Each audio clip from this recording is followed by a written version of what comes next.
Hey, it's Conrad Thompson. Thanks for checking out the podcast here on YouTube. Be sure to hit the subscribe button and the notifications bell. You'll get a notice anytime we upload some new content. And when I'm not asking Bruce, hey, how big was Batista's? Well, you know. One of the things I like to do is help people save money. And if you're watching this video right now and you're in a 30-year loan, man, you're overpaying your single biggest bill and you may not even realize it. I want you to do a little experiment for me. Take your calculator out, multiply your monthly house payment by 360 payments. That's how many payments there are in a 30-year loan. That big scary number, that's your total of payments. You're looking at that number? You know you can do better. Keep more of your own money right now and go to savewithconrad.com. Or maybe you've got credit card debt. Man, it's not a matter of if I can save you money with that. Your average interest rate on a credit card is more than 20%.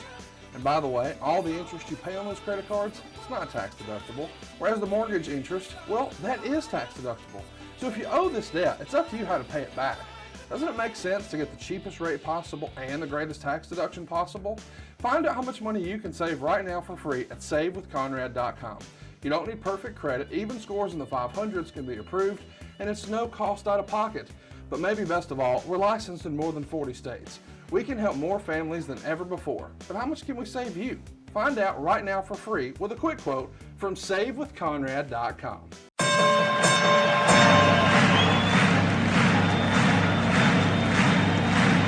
Ladies and gentlemen, welcome to the main event. Welcome to WHW Monday. Tony Schiavone and Conrad Thompson. Jim Crockett First Arcade, 605 NWA. TV title, Cajun Omni, the Bunkhouse Stampede. Flair and Horseman, Garvin, Bogey, Magnum, Dusty, Express Tag Team. Turner, Bodden, Mid-South Joint World Championship Wrestling. Talking about the great years of World Championship Wrestling, the NWA, and Jim Crockett Promotions. Tony and Friends North, they win. Look, Schiavone's back again. World title split off, center stage, Bischoff. Disney, Hogan, and Nitro. New World Order and the Crow. Thunder, Russo, Arquette Champ, Vinnie Mac, simulcast. Tony's back with Conrad, not your classy podcast. Watch along, try not to laugh. Lowest rules, cat back. This wasn't the initial plan. Tom Zigg's a good-looking man. Klondike Bill, make a tip. Tommy, you come over here. What happened when? WHW Monday. And now, let's go to the ring. And here's your co-host. Hey, it's Conrad Thompson.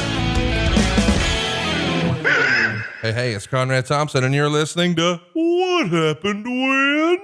With the voice of your childhood, Tony Schiavone. Tony, what's going on, man? How are you? What's up, buddy? How are you? Man, buddy? better than I deserve. I'm happier than a puppy with two Peters. If I was any better, I'd be twins. Man, it is, it's been a fun year so far, Tony. I got to tell you, I've come around on this pandemic. I think I'm at the acceptance phase of all this now. Listen, it has not been a fun year. It has been a miserable motherfucking piece of shit year. Don't let anybody fool you. Well, no, I'm not trying to sell you on it. I'm just saying I have found a way to have fun either way. Well, that's because you're a very intelligent young man. Well, it's also because I enjoy hanging out with you and our friends here on WHW. We're so thankful that you're with us today. We're talking about one of my favorite topics. Lord Almighty, did I love me some WCW in 96 and 97. And man, we're knee deep in it. We're talking Clash of the Champions from August of 1996. This is going to be a fun show. Yeah, it's going to be a fun show. And I guess by looking at the Clash of the Champions roundup, it's kind of like one of the last Clash of the Champions as well. Only a couple more would air after that. But we are thick into the NWO Hulk Hogan bullshit. And we're going to also see some pretty good matches. We got some pretty good competitors in this. And it was a good time. Yep. And I think just it was also just me and Heenan doing the commentary, which I enjoyed. I like two-man teams. It's not that I don't have anything against three-man teams, and I really enjoy like when JR and I work with Excalibur or Taz, but sometimes two-man teams can get a lot more done. So anyway, there you go. Hey, let's get some heat right fast. You in for that? You want to get some heat? Sure. Did you enjoy doing the three-man booth with Excalibur or Taz better?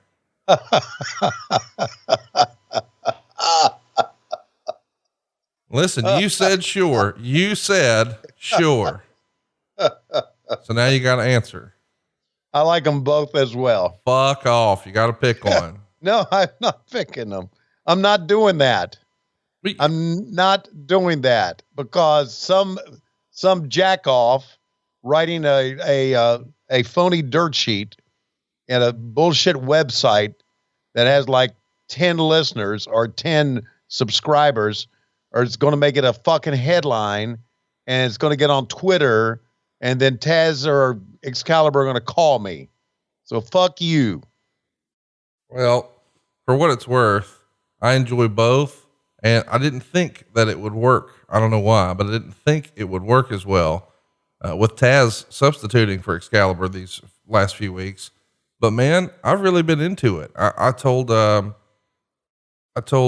Jim Ross last week's episode, which had a main event with Orange Cassidy and Chris Jericho. I thought it was some of Jim's best work on Dynamite. I don't know why. I don't know if I was just more engaged than normal or if he was having more fun than normal, but I thought he did a really, really good job. And I don't know, it just feels like sometimes you can get, maybe I'm not even using the phrase right, too many cooks in the kitchen. Yeah. And I was like, I don't know about this, because those are three big voices that were sort of the voice of our, wrestling fandom. Taz for SmackDown all those years. And of course, with TNA, and I don't know, it just felt like, I don't know if this is going to work. And then of course it did. And it was fantastic. Well, JR was in a great mood. That's one thing I can tell you, going into the show. That's one. The second thing is that Taz does more of analyst, being an analyst, and Excalibur does more play-by-play. Right. So when Excalibur is doing play-by-play and Jim is doing play-by-play, you got two play-by-play guys there kind of doing the same thing. Now, that's not a fault of anybody's, with the exception of we have never had as an announced team, boy, it's going to be a headline too. We have never had as an announced team clear defined roles. There's no one ever come to us and say, okay, you do play-by-play, you do color, and you add bullshit. And of course, I'm the add bullshit guy. I know that, and I accept that role. I love that role, as a matter of fact. No one has come to JR say you do play-by-play, or go to Excalibur say you do play-by-play. They've just gone to him and say you be JR and you be Excalibur. Right. You be who you are. And you know what? I think we've made it work. But you're going to have a different type of vibe or a different type of announced team when Taz is involved. Now, I can say this: our best work is our best work is during the tape shows when you don't hear what we're saying. That is gold. That is absolute gold. That is JR giving Taz shit and Taz giving me shit and me laughing like hell. I asked the guys in the truck, I said, you've got to be rolling on this. Oh, we are. And it has to be, it has to be there somewhere. It is absolute comedy gold. We got to hear some of this stuff. We got to convince Cody or Tony or somebody somewhere. Yeah. To, let's have a little best of compilation. Let's make this a social exclusive, whatever. Because fans would love to hear that. Like, I think one of my favorite things about wrestling Twitter is every now and again, someone comes across a piece of old footage like that. Like just a few months ago, we heard Michael Hayes and Jim Ross on a live feed while they were in a break, just motherfucking everybody and everything. Mm-hmm. And it was fucking tremendous. And me and you get to do that every week here on the show for old stuff. But the idea that you guys as friends and coworkers are just busting balls, that would be so fun for us to hear. Yeah. And I don't mind that happening if in fact that we listen to it as a group. In other words, me, Taz, JR, listen to it as a group, say, yeah, we can air that. But for somebody to air something from Thunder or air something from whatever, and for us not to be aware of it, that's just being a cocksucker is what that's being. Oh, okay. Well, that escalated quickly. Well, listen, one last chance at the heat trough here. Taz or Excalibur, gun to your head. Got to pick one. Okay. I'm going to my head. I'm picking Excalibur. Well, let's see what other kind of trouble we could get you in today. Ladies and gentlemen, we really appreciate you joining us today. We've got such a great show. I love watching these old shows from, the early run of the NWO, and boy, are we here. This is going to go down in August of 1996, August 15th to be exact.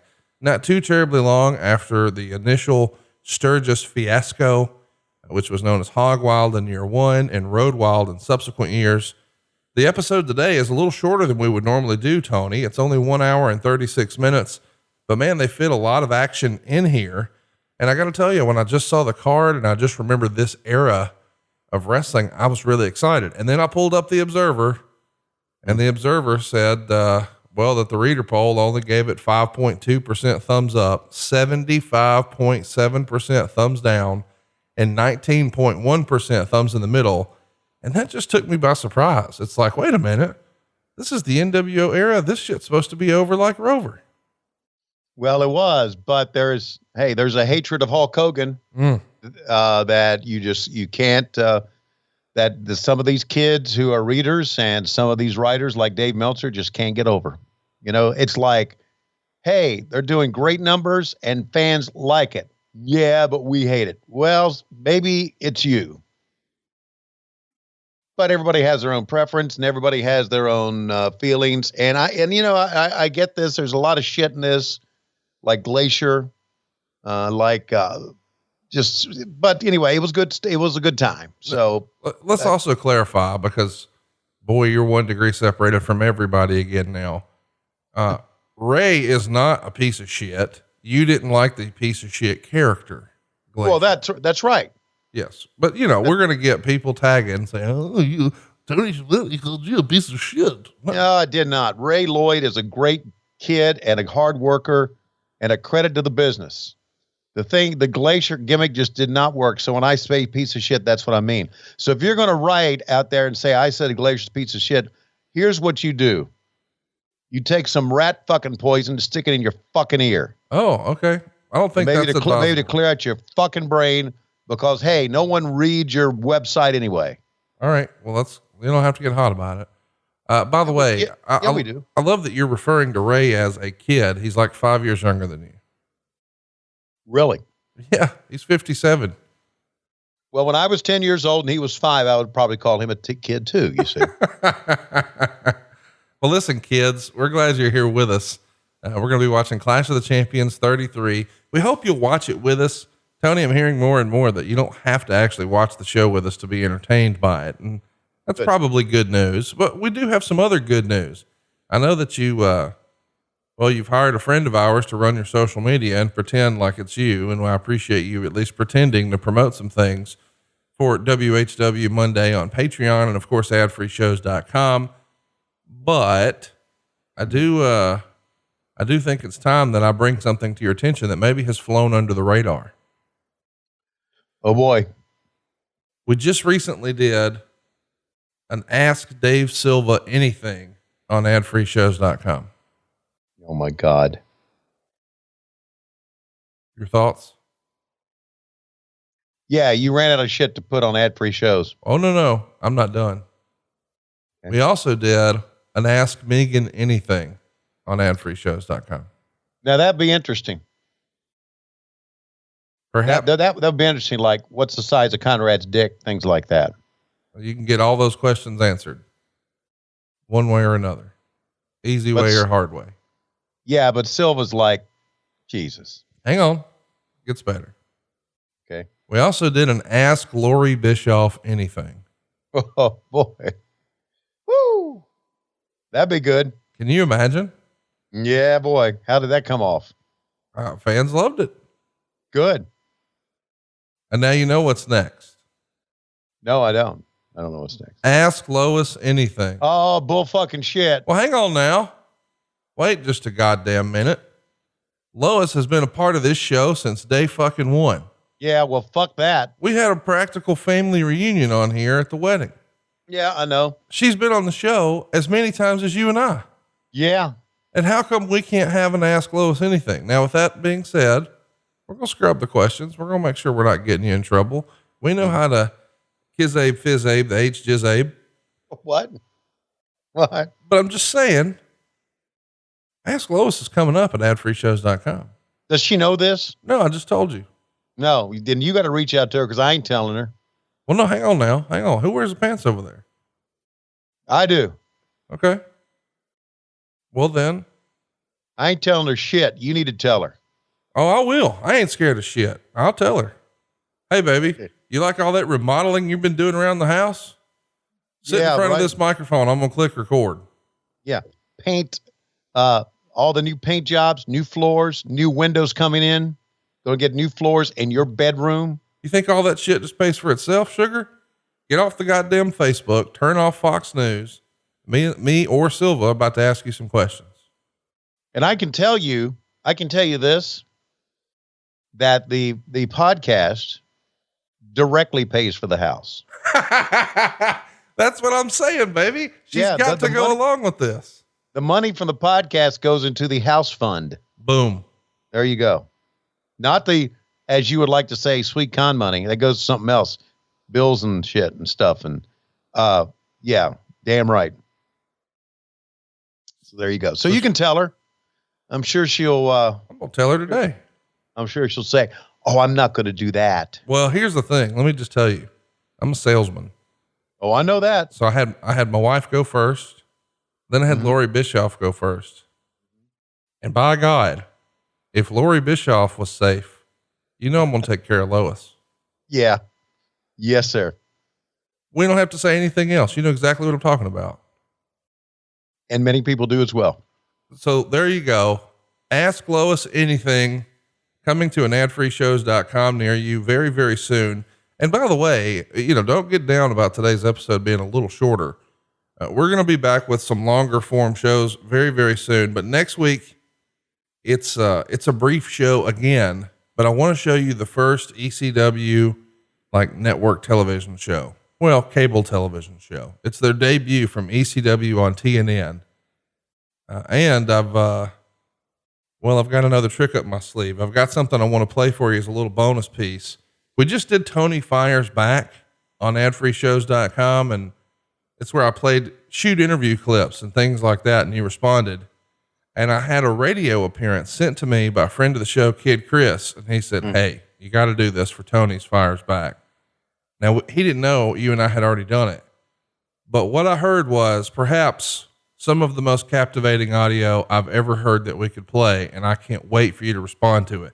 So we're going to have a little director's cut version, this little clip, and, it's going to get you fucking fired up, buddy. I can't wait to get you all pissed off and mad. Am I going to take one of my brand new shotguns and go look for this person? Wait a minute. You got new shotguns? Yeah, a couple of them. Help me understand.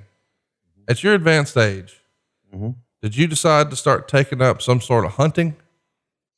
Yeah, I sure did. I'm going to hunt vandals who try to come to my house. Oh my God. Has your wife really gotten in your head that much that you think you need something to keep vandals away? No, I've often thought this. You see, I think I don't know if I mentioned this before. I grew up hunting with my dad. So, all these guns are nothing new to me. And I went to my sister's house kind of recently, maybe within the last year or so. And I opened up a closet, and Conrad, there literally were 25 various shotguns and rifles in the closet. And I went, whoa, because my sister and her husband are really advanced age. I said, what are dad's guns in here? She said, yeah, your dad's guns are in there. You want them? I said, well, no, I don't. Then I got to thinking, you know what? I need a gun. You just never know. Right. I mean, I look, people say you live in Atlanta. I don't live in fucking Atlanta. I don't even go to Atlanta. No, everybody knows where you live, and we've given your address before. Yeah. Okay. No, stop, you son of a bitch. No, you live in Marietta, Georgia. No, stop. The zip code is 3062. Stop. Well, okay. Stop, because I get letters to the house, you cocksucker. Wait, I'm not sending them. Why am I the cocksucker? No, you don't need to broadcast. Anyway, can I finish this anecdote? Please do. Jesus. Okay. So I don't live in fucking Atlanta. I don't even go to Atlanta. when I have to go to the Jacksonville or to the airport, I go around Atlanta because I don't want to have anything to do with fucking Atlanta because I don't like the big cities. I like the suburbs. So, and the traffic's bad in Atlanta too. So, I live in Marietta, as you was so well documented and stooged. I live here and nothing happening. I mean, it's as safe where we live as you're going to find. As a matter of fact, I have inadvertently left my keys in my car a couple of times. But just in case I got to use my gun, I want to use it. And I thought a gun in this house with Lois could be trouble. But Lois worked for the police department. She knows how to handle a gun. So we know what we're doing with guns. We're not just a bunch of goofballs that haven't shot guns before. I don't know. I just didn't take you as a gun owner. Yeah. And I feel like very soon we're going to have, they had an incident in St. Louis a few months ago. And there's a famous couple that came out brandishing weapons. Yeah. And it became a viral thing that says, run up and get done up. Yeah. I think we need to have Tony and Lois pose out in front of your newly overhauled home with a couple of weapons, but I need her to have like a pea shooter or something. Or actually it would be you because you're the button on the fur coat. You got the real snub nose over there. Everybody knows that. It's been well established. Yeah. Well, in many ways you're right, but I can say this, that I would not go out in front of my house and brandish a weapon. I would stay in my house.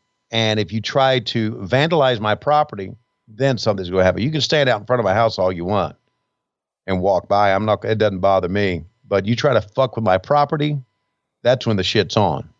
Listen to you talking big bad when we all know you're the original snub nose of wrestling.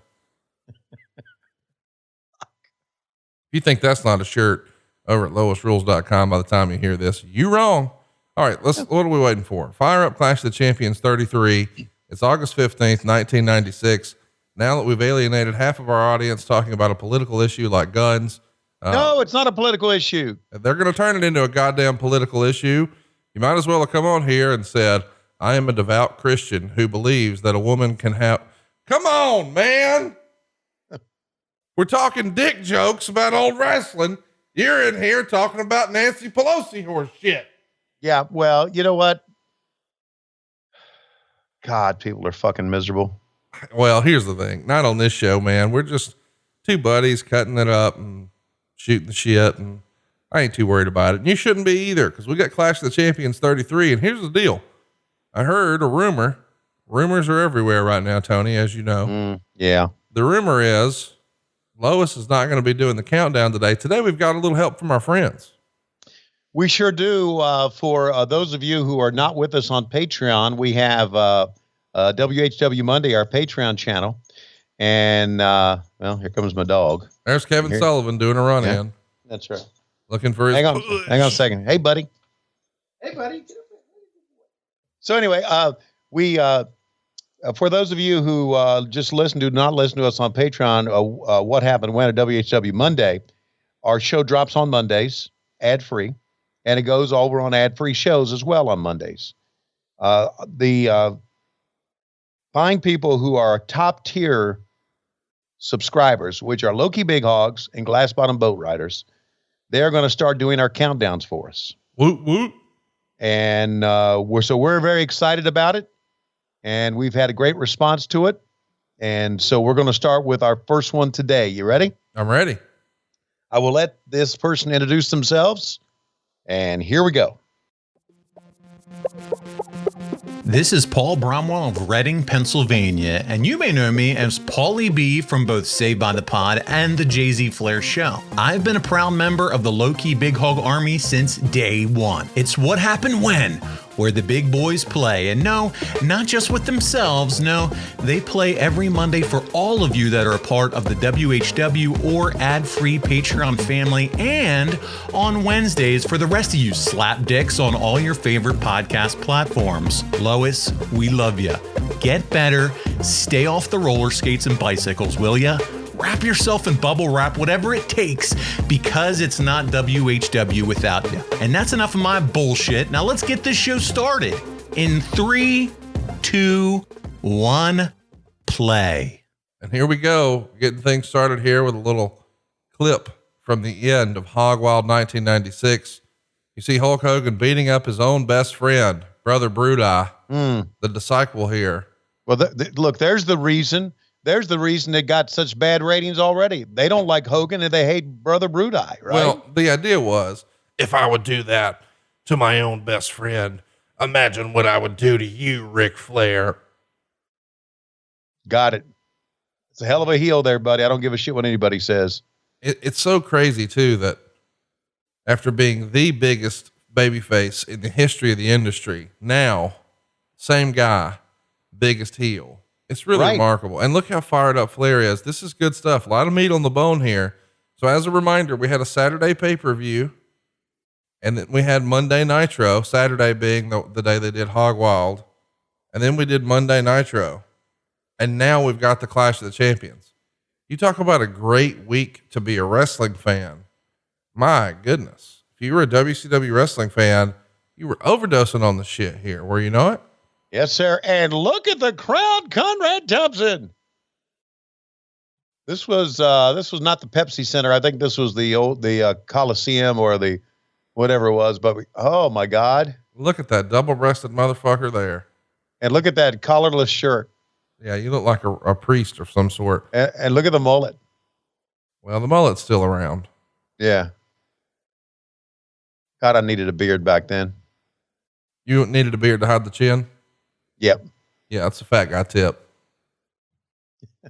I mean, I know shit. Or what do you think? Why do you think I got a beard? I love the beard. Can you imagine what me and Cassio would look like without a beard? Well, even with the beard, he's a fat piece of shit. Here's the thing too. I want to mention, you can do the beard and then not do a goddamn thing like Dave Silva. Cause Dave Silva has a beard, but he does it pencil thin. Like runs a fucking vape shop. Well, that's not hiding the fat if it's pencil thin. Yeah. Dave Silva's bait shop. Can we have a real life discussion while you're recapping everything? Cause I do need to ask you something that has been a bit of a debate in our house lately. Okay. You have a window in your shit jacket? Okay. Do I have a window in my shit jacket? Yeah. So like most bathrooms these days in America, you have a bathroom that's maybe there's a separate shower, maybe a little rain head action. Maybe there's a tub, like a big jetted tub.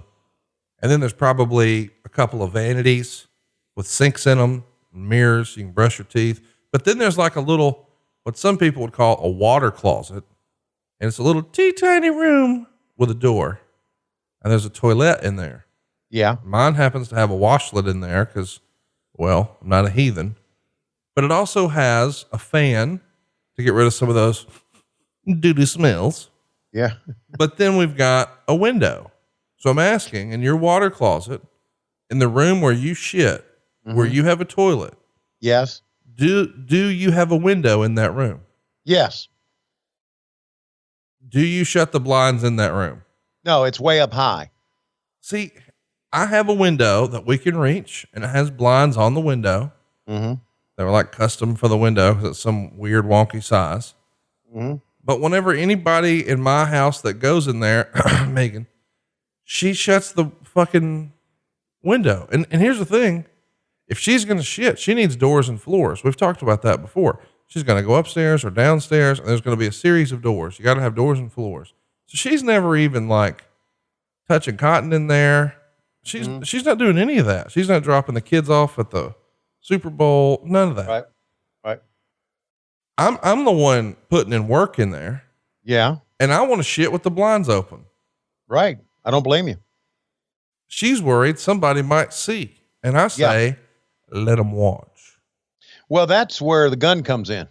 Here's what I'm saying. If you really want to watch me take a shit to the point that you're going to camp out on the street and try to peer in and see if you can get a glimpse of me sitting down, just my head, by the way, to know that I'm about to come on with it. I'm not bothered at all. Okay, then. I'm glad we got that out. But where are you on this? Would you, if you were me? Oh yeah. in Lois's bathroom, there's a window. I leave the shades right up. Huh. Oh, we're on the same page. By the way, we're about to have a barn burner of a match here. This is going to win the best match poll, the reader poll and the Observer. A skinny mini, Rey Mysterio Jr. here. You want to talk about seeing some shit, boy. He was a spectacle in 1996 and he's walking to the ring, rocking that Cruiserweight Championship, and waiting for him is, well, I thought he was a great friend of the show, but I guess you guys had big heat last year. Dean Malenko.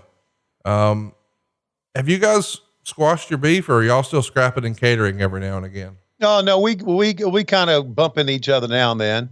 But he don't want to fuck with me. No, not since you got all these guns. Yeah. That's what you need to do. No, forget the guns. He's fucking old now. I'll snapmare him into oblivion. I would love to see one snapmare. By the way, this got 68 votes for the best match poll. So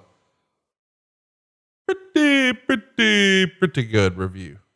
I know there's a lot of Dean Malenko fans out there, and there's probably a lot more Rey Mysterio fans because Rey is still working, and Dean obviously has had his health problems, is not working. But, it takes two to make a great match, and I know Rey is rated great, but to me, Dean Malenko, I don't know if you consider him underrated during this cruiserweight time, but to me, it was sensational. I'll tell you this, not kidding around.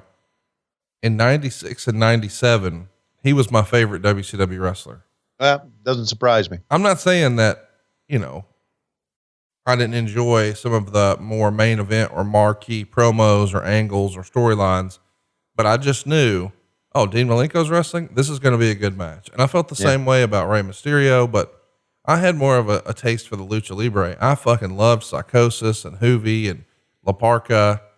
Like, I could watch those guys all day. And Dean Malenko, I think most people in this era thought him and Eddie Guerrero were just going to be barn burners based on what they had done in ECW. And by the way, they were right.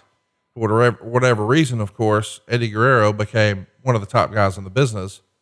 But that never changed that Dean Malenko wasn't quite the badass himself. Like, you just know when the bell rings, you're going to get your money's worth. And he is, with AEW, one of our top coaches. If there's a big match, Dean Malenko is going to coach it. Or as the old term was used, be the agent for it. I would love, I'm not so sure this is done today. It probably isn't. You need to set guys down and say, let's watch this together. Wrestlers today, because these guys are doing some shit that is amazing. Just move after counter move, hold after counter hold. They're not really jumping out of the ring or jumping off the top rope or jumping through tables or doing a moonsault onto the floor. Everything, basically, the action is in the ring, and they're just doing great shit. Look at that, how he hops up with that. And Dean had such a good look. Absolutely. Something that I have to admit that I didn't know a lot about, because I haven't seen a ton of territorial wrestling from before, my lifetime.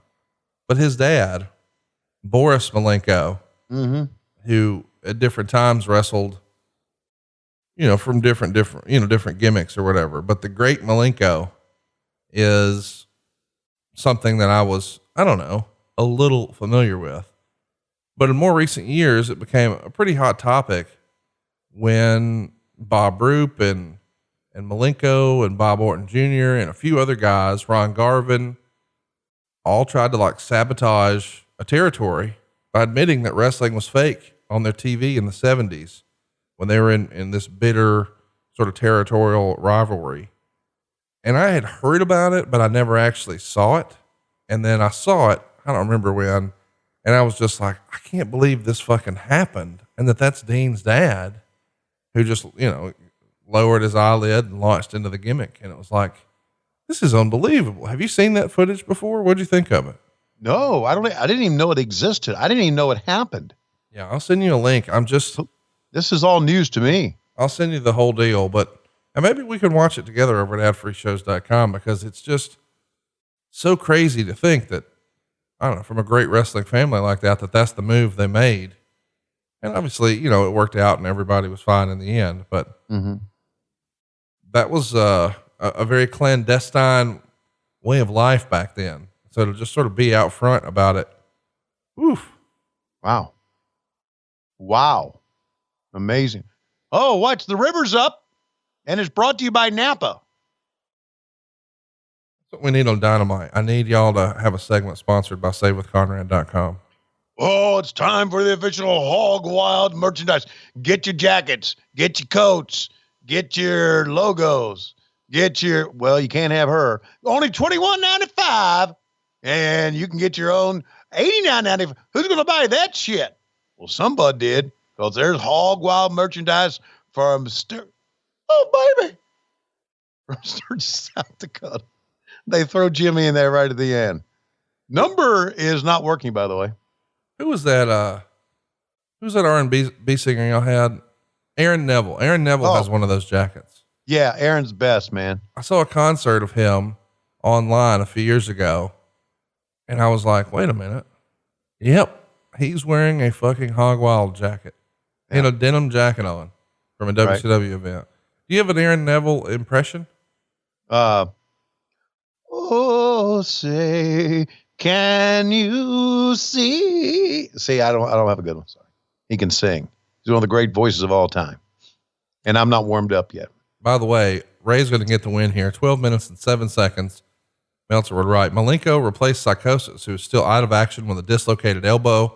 This wasn't as good as some of their previous matches, but easily the class match of the show. Mysterio Jr. did all kinds of flying spots earlier, including a baseball slide into a spinning head scissors on the floor. Malenko, blah, blah, blah, blah, blah. Either way, the referee is going to restart the match because someone's leg is under the ropes, and Mysterio is going to hit the Rana immediately. 3 3/4 stars. Wow.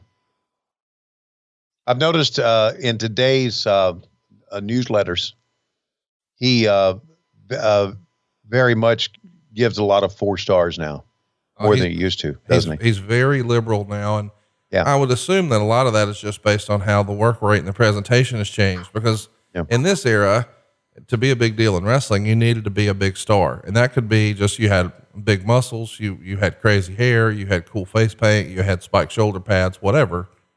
As time's gone on, fans want a different style action. They don't want just pretend punches. They want to see some athleticism and some violence. And I just think that the appetite has changed. And as such, it's come around to what Meltzer really liked more than anything else. Yeah. Amazing. It's changed so much. It's funny. You know, the fans are just, they're not going rabid, but they're into this match because they appreciate what they're seeing. That's exactly it. You know, in this era, very much, they're here to see Hulk Hogan. They're here to see Sting. They're here to see Hall and Nash. But at the same time, these guys are going to come out here and work hard and steal the show. And maybe you didn't buy a ticket to see them this time, but you will next time. It's funny too. One of the things I think that's changed is, and you were around back then, you can tell me, did guys take their match rating in the Observer as seriously as they do now? Yeah. See, I didn't know that. That felt like something that back then, you know, it wasn't cool to plan a match out. It's like, if you put a lot of effort into it, you were a mark. It's like a lot of old school talent, you know, that I would hear talk in shoot interviews and things like that. It's like, oh, this guy, what a fucking goof he was. He would bring his food on the road with him, and he had this strict diet. He wouldn't ever eat at the Wendy's with us. And if he did, he'd just eat the meat, and he didn't drink or carry on. He'd just go back to his little fucking room and get up early the next day and find a goddamn gym. And then he wanted to, hey, here's 3 pages of notes for our match. And I'm like, oh, fuck you. I'll call it in the ring. It was like, it was cool to not care or apply yourself in any way. Well, I think there's 2 things here. I think that, I think that guys knew what the ratings were, and that they probably read them, but I don't think they would change their match based on, if they were successful, based on what Meltzer said. So maybe they just all a curiosity. Cared, but I don't think they care as much as they do now. So you're saying maybe it was just a curiosity? Yeah. I can tell you right now, Dean Malenko didn't give a shit. Well, yeah. And I'm sure a lot of guys didn't give a shit. Yeah. But my point is, like, I know one wrestler now who, I don't know, it's probably been 2 years ago. He would refer to himself and others would refer to him as Mr. 3 3/4. Because no matter what he could do, no matter what he did or how good the match was, he never got to 4 stars. Right. Well, listen, the Bucks have their move called the Melcher Driver. Yeah. And we know what that's about. And I get it. I understand. But the Bucks have done such great stuff and are so fantastic. They call it whatever they want. Hey, what are we doing here? Look at this. Oh my God. Holy shit. You've got to go see what we just saw. We're at 15, 42, 43, 44. Go out of your way to watch what we just saw. Unbelievably, Dean Malenko had Rey Mysterio on his shoulders as Dean sat on the top rope. Oh, and here's the moment we were talking about. Dean thinks he's won the cruiserweight title. And there's your actual finish. I love that finish, by the way. It is a bit of a dusty finish, and I know people could argue, but what a fucking maneuver as he had him on his shoulders on the top rope and then jumps and throws Rey into the air and then catches him with a gut buster over his knee. Unbelievable maneuver. And the fans bought every bit of it. They popped on the false finish and they popped on the regular finish too. I hope they show, there's the inside out. That would be Tope Cojaron. How about that? And that, if they better show that thing from the top. Come on, guys. Of course they are. No, they didn't. They didn't. Jesus. Dumb fucker. See, fucking Craig Leathers. Jesus. See how the fans pop for that too? Big time. Yep. They told a great story. Listen, they had a good match, but the finish was fucking awesome. Go out of your way to see it.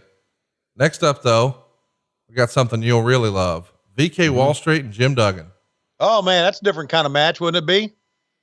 This is sort of the identity crisis WCW was in at the time, because after we scrape up Jim Duggan and VK Wallstreet, it's Konan and Ultimo Dragon. Ooh, gonna scrape them up and scrape a meat snack up their ass. Ooh, yeah. Snap into a bad match. It's coming up. Hey, you got some pain watching this match? We got plenty for you. Absorbing Junior, rub it over your eyes. You'll need it after this next match. And Dentine. Whoa, your breath smells like shit. Whoa, so does mine. And they're the sponsors of Clash of the Champions on TBS. Ooh, ha! Dun dun dun dun dun dun dun dun dun dun dun dun dun dun dun dun dun dun dun. Mortal Kombat! Whatever it is, dun dun dun dun dun dun dun dun dun dun dun dun dun dun dun dun dun. Shitty combat! Dun dun dun dun dun dun dun dun dun dun dun dun dun dun dun. Daryl Marshall probably built this shitty video. Dang, Glacier. What a weird, here's the thing. We've talked about this before, but it's worth repeating. I think that gimmick could have got over in 93, in 94, perhaps even 95. But by 96, when you compare and contrast that presentation to the NWO, it's no wonder the shit didn't hit. I mean, one's based in reality and realism. Well, take a look at this. VK Wallstreet with a double-breasted suit and a $sign on his lapel, like a broke dick version of the $1 Million Man. Why did IRS work and Wallstreet didn't? Look at Dave Silva without a beard in the front row. Well, he needs to get that vape shop, that pencil thin beard, and he's in business. Dave Silva doesn't vape, but if he does, he looks like the type of guy who would vape watermelon cotton candy. Dun, dun, dun, dun, dun, dun, dun, dun, dun, dun, dun, dun, dun, dun, dun, dun, dun, dun. That's back when the flag meant something. Oh, how long are these guys going to go? I bet they're going to get a lot of stars. By the way, him coming out like this and you saying that's back when the flag meant something. It feels like it's my aunt's Facebook. Yeah, it feels like it's my wife's Facebook too. Do you think Lois considers herself an American patriot? Oh boy, does she ever. I mean, look, that I'm telling you right now, and I really mean this, and you don't realize this. You really don't. And a lot of people out there don't realize this, but if any of your parents, like Lois's dad and my dad, served in World War II, you just have a different thought process. You really do. And you just don't get it. I'm not as radical as she is. And basically I don't give a shit. And I think that she really does. I mean, if this country just folds up on itself, I don't give a shit. I've got 10 more years of life and that's about it. But you have a different outlook on life if your parents served in World War II. I'm serious about that. You need to study up on that stuff to get it. But anyway, I don't want to take away from this great match. How many stars this match get, did you say? You want to guess? Yeah, it got a -1. Dud. I almost said dud. I like this $sign singlet though. Dude, this looks fucking, and here's the thing. He's a very capable wrestler. I mean, I always thought he was a good wrestler, but the characters that he was given over the years were just horrible. This looks indie as fuck, and not in a good way.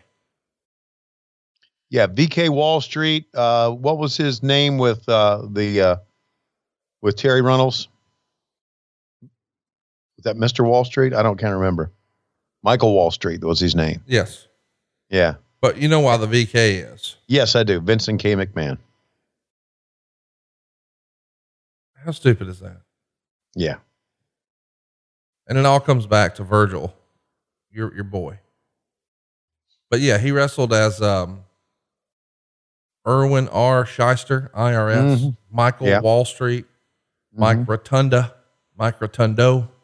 Mr. Wallstreet, VK Wallstreet, and apparently Mike Drond once, D-R-O-N-D. D-R-O-N-D. Okay. He debuted in 81, same year I debuted. and he still works behind the scenes. Did he get furloughed? I don't know. I don't know if he did or not. I didn't hear that he did. Yeah, he got furloughed. He did get furloughed? Yeah. Jesus Christ. How about the referee here? Did he furlough that haircut? Somebody needs to furlough that haircut. Man, that took some steady hands to get those bangs. Last time you had bangs? Probably 6th grade. No, that's not true. I'm sorry. It would be my probably my freshman year in high school. Shit fire. Speaking of my dad, who was in World War II, when I grew up, you should see some of the pictures of me being younger. I had a buzz cut. Really? Oh yeah. That's what Dad wanted. I had to have a buzz cut or a haircut because that's what he had. And I couldn't wear jeans to school. I had to wear very nice pants. I had to dress up for school. Very nice pants, very nice shirt. Did you wear a pocket protector? No, didn't do that. But it wasn't until Dad passed away, which is when I was in high school, that I was able to kind of change things around. So. Well, sorry about your loss of your dad. That sucks. Look at this shit. He's got athletic tape in his britches. VK Wallstreet gives him the schoolboy, and the ref counts 1, 2, 3, and the fans go mild. By the way, this is the third, we talked about it at the top of the show. This is the third live show in the space of 5 days. This one happens on Thursday. So you got a pay-per-view on Saturday, and then you got Monday Nitro, and now it's time for Clash of the Champions here.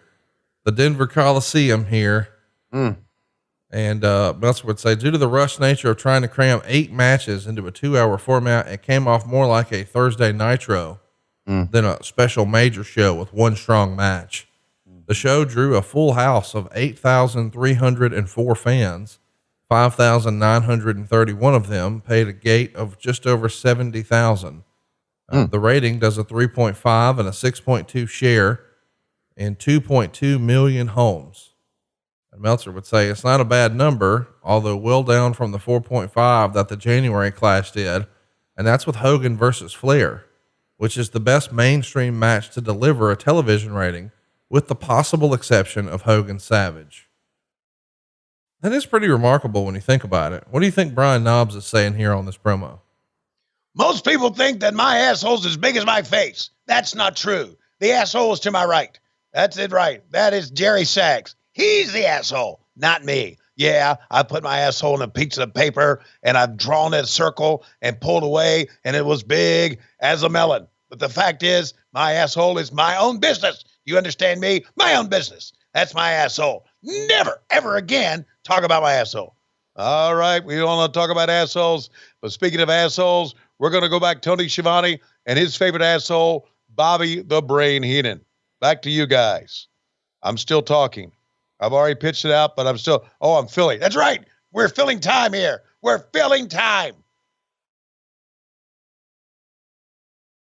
I love you, Tony Schiavone. Anyway, well, do you know why the Clash of the Champions was a little bit, as Meltzer said, nothing more than like a nitro? Oh my God. Another promo here from Mean Gene. Yeah. Well, I gotta tell you, I've been here many years. I've been at the WWE, but I must say this is the most disorganized fucking place I've ever been around in my life. But that's okay because I'm making big money. Not only that, in a couple of years, I'm going to need a kidney. I'll have enough money for it. The fact is this: you can call the WCW hotline right now and talk about either my kidney or the money I make or how miserable I am backstage in this piece of shit company. 1-900-909-9900. Kids, you don't need your parents' permission because they would agree with you and all this shit. Let's go back to the ring. So you were saying, why do you think Meltzer said that this just felt like another Nitro? Yeah, because it was. I really don't think that as a company by this time that we gave a shit about the Clash of the Champions. In other words, we probably did. Don't get me wrong, but it wasn't on our radar as something big. You can't have two priorities. You have one priority. Right. And the priority in this era was Nitro. And right now we see Sonny Ono come into the ring with one of my favorite performers of all time, Ultimo Dragon. And he's got a different style mask around the mouth. It looks like shark teeth. I'm such a big fan of this guy. And, I can't wait to see what we got here. Konan's going to be coming up next here. Wow. Konan. This should be good. Is this the cool Konan? There he is. This is before Konan, changed his gimmick with the hat and everything, which I thought was ultra cool. Well, that was when he was with the NWO. Here he's got the skinniest mask of all that doesn't really, it's like wearing lambskin, like wearing nothing at all. Mm-hmm. Tony, when was the last time you had to roll a condom on your Peter? I'm not so sure I ever have. Really? Yeah. You don't think you've ever done it? Don't think so. No. Well, coming soon to adfreeshows.com. Tony Schiavone puts on a condom for the very first time. Bullshit. The greatest night in the history of our great site. Yeah. You're running out of shit. What? You're running out of shit to do on radfreeshows.com. You are running out of shit to do. Bull fucking shit. Okay. Where were we here? Well, we're talking about you putting on a condom, and we're seeing Konan do a little crowd work here as he's about to square off with Ultimo Dragon. By the way, this one, also not very much time. The first match, 12:07. The second match, 3:48. And when you think, well, they gave Wallstreet and Duggan 3:48. How long do you think they're going to give Konan and Ultimo here? I don't know. Probably 10. 2:57. What? Yeah. Meltzer would even say a waste of Dragon's talents to do such a short match, star and a quarter. Yeah, I agree. And That's why it seemed like one of the reasons it seemed like a Nitro. We had just fast matches because we wanted to make more time for the main event. You know what else I noticed about this era? What? No signs. I saw one lady with a handmade sign as Konan was walking in, but I mean, just fast forward now to the sign era. Yeah. It's not here today.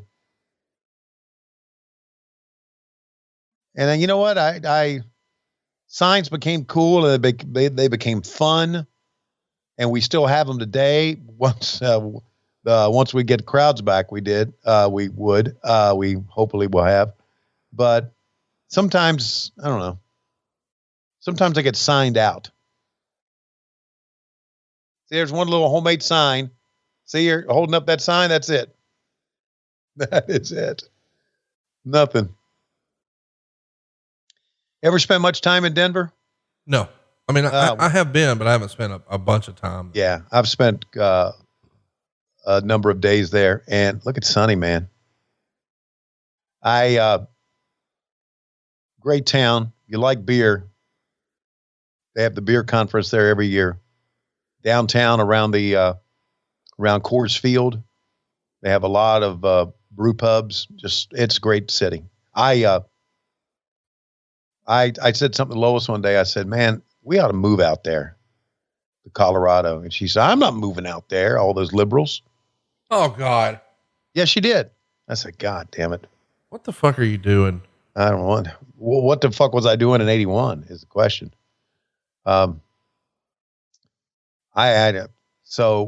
Anyway, if I ever get a chance to move, if I ever get a chance to live wherever I want to live, it would be Colorado, I think. Tony, you have that chance right now. No, I don't. Why? All your kids are scattered far and beyond. Oh, I know. My life is much different than the normal person's life. How so? Well, I'm married to Lois. That's how so. Well, that's our finish. I can't believe it. That fast. Konan and Ultimo are done. Give us a call on the replay here, Tone. Rolls him up, forward roll. He got into it, bridged him up. 1, 2. Does he have the 3 count? Yes, he does. Konan comes away with a win in about 3 minutes and 48 seconds and spits on the camera for us. We're at 32, 37, 38, 39, 40. If you're watching along with us. And I think we've got, I don't know if they edited it, but we've got a silly skit that happened in the original broadcast. Uh-huh. I believe it was sponsored by CompuServe.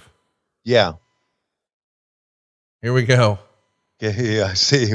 I'm online here. I'm talking to you bitches online. And what the fuck? Come on, man. Come on, Scott Norton. Oh, on his arm? That Scott Norton's a badass, buddy. Hit him. And watch him get up here. Good damn. I was texting Kimberly, and look what the fuck. Motherfucker. I had a heart on. I love something like that. Meltzer would describe it as, Ice Train did an interview on CompuServe and Scott Norton jumped him. It was so campy. It was funny, though nobody could take it seriously because it looked so ridiculously staged. Yep. And what they're doing right now is, Meng is coming to the ring, but they're going to start playing the music for Randy Savage, but he never comes out. And Meltzer says, actually, he wasn't even there. And then announced that he was injured on Nitro the previous Monday by Hulk Hogan. It's weird because they had never promoted the match to begin with, so nobody would have been mad about Savage no showing live except by playing his music and him not being there. Then they were mad. So they're going to announce that Meng, his opponent, is the winner by forfeit. Wow. Like, why even put this on the show? Wow. Like, this is silly to have this happen here. I mean, I guess maybe they're trying to tell the story, but it's like, let's scrape Duggan Wallstreet off. Let's give Ultimo and Konan a little more time. Yeah. See, the fans are ready for the Macho Man. Look at this. And now they're not going to get him. Stupid. I guess this is during Kevin Sullivan's booking. I guess. I don't know. Yeah, they even put pictures up. Jesus Christ.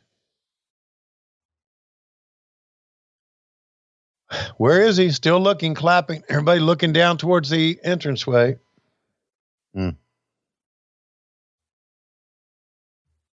What the flying fuck?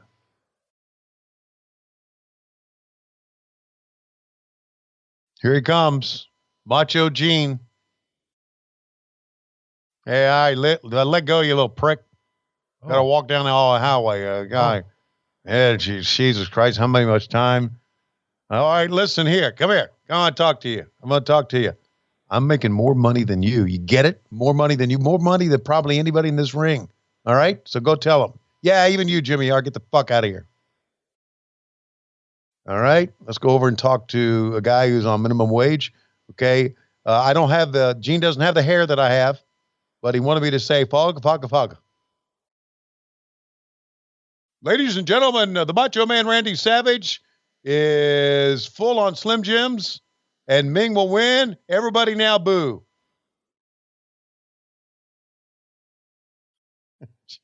Jimmy Hart. Well, just jumping around like a water bug, buddy. So there's your winner, Meng. We did that because there's no way that we would put Meng over the Macho Man if, in fact, there would be a match. All right, let's go back to Tony. Brain, what the fuck are we doing? Well, here's what we're doing. We're going to show you last Monday where the Macho Man was going to pick up Ric Flair, and then he got whacked with a chair twice.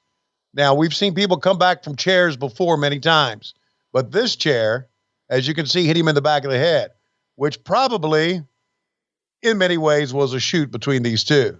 So you're telling me that the Macho Man is not going to wrestle because of that cheap-ass chair shot? Yes. That's what you're trying to tell me? Yes. Yes, Shivani. That's what I'm saying. He's not going to wrestle because of a cheap-ass chair shot. So he plays goddamn music. We make you think he's going to come out, and he's not. That's right, fans. We knew he wasn't going to be here. You didn't. The joke's on you. My God, let's go back to the ring. All right, well, I'm talking to the man who booked this shit, Kevin Sullivan. Kevin, you're here with, my God, Bill DeMott. I understand you're going to become a piece of shit later on in your life. I was wondering why you would book that. Well, let me tell you this. I sit down and I look at a piece of paper and I look at a pencil or a pen and I sit at my desk all the time trying to figure this shit out. Guess what? No one wants to help me. So I'm going to do it myself. And then everybody says behind the scenes when I come out with the format, yeah, that looks great. And that's fine. You're doing a great job, Kevin. And then afterwards, years later, they all shit on it. Well, guess what? Shit on it before it becomes a TV show. Yeah, do it. Shit on it then. Help me out. If you don't like it then, tell me. I might change it. But no, that's the way wrestling is. Everybody wants to kiss the booker's ass. You don't have to kiss my ass. I'm a regular guy. So if you don't like what I'm doing, then you let me know before we put it on TV. Well, this is an unexpected type interview, Kevin Sullivan. I didn't expect for you to do this. I expected to talk about the Dungeon of Doom and the Giant and King Curtis and all that shit. Let me ask you, did you book all that shit from the Dungeon of Doom? Was it your idea to do that shit? Because I want to tell you, be very honest with you, that was shitty, cartoonish shit. But it was all done, I understand, for Hogan, right? To try to get... That's right. Anything Hogan wants to do. Wait a second, Gene. Anything Hogan wants, we do. That's the way we are. He's running the company, not this little sawed-off piece of shit to my left. It's Hulk Hogan. He's booking all this shit. He's the one who said, the leprechaun, the leprechaun. Here comes the leprechaun, and we are going to even get shittier. That's right.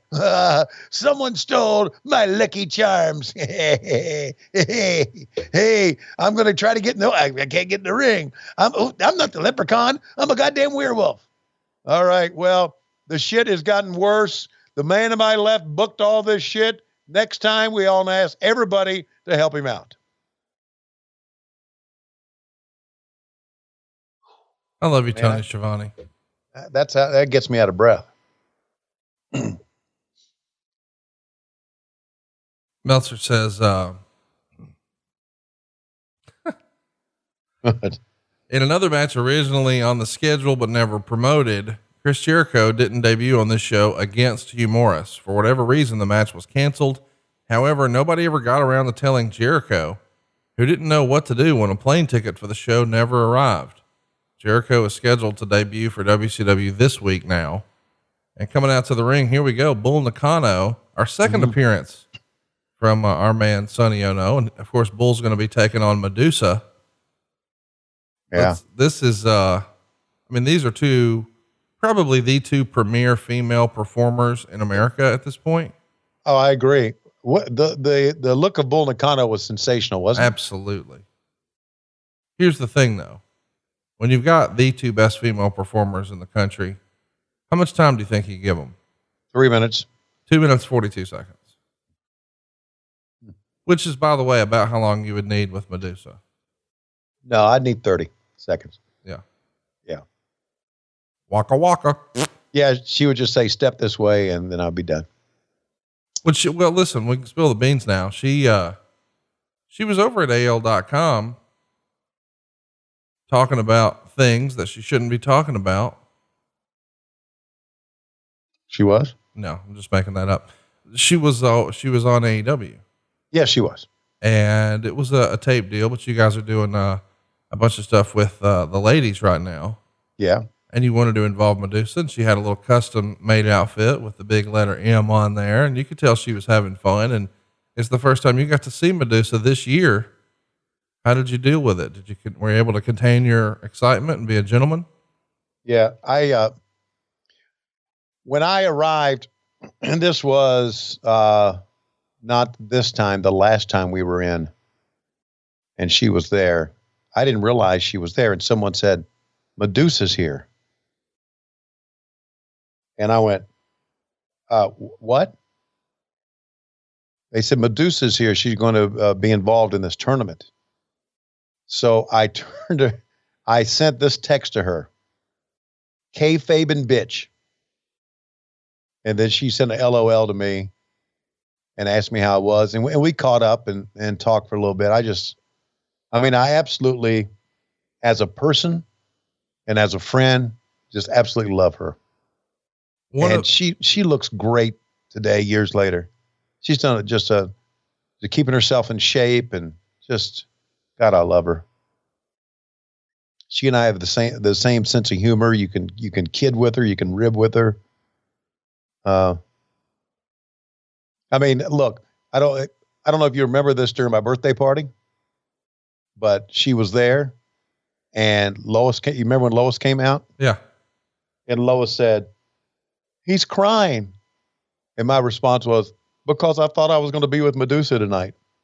And Madusa just laughed, and she got the joke. And I don't know if Lois even heard what I said, but I love her. I just love her. Love her. Absolutely love her. How many times are you going to say you love her on the show today? I don't know, man. A few more, maybe. Yeah. They are just not doing a good job with this match, because they're trying to get shit in the time they have. Yeah. I mean, it's not hard for you to get all your shit in 2 minutes and 52 seconds, but it's probably hard for them. Did I tell you I loved her? Yeah. Yeah. Where you at on Bull Nakano? I'm 4. I always thought she was a great performer. She had a great look. She and Madusa had some pretty good matches.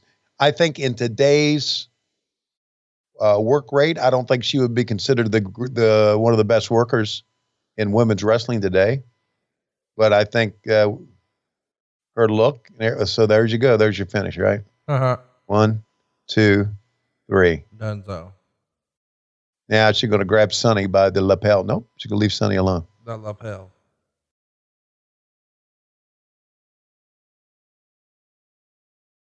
Well, the fans bought the finish. They liked it.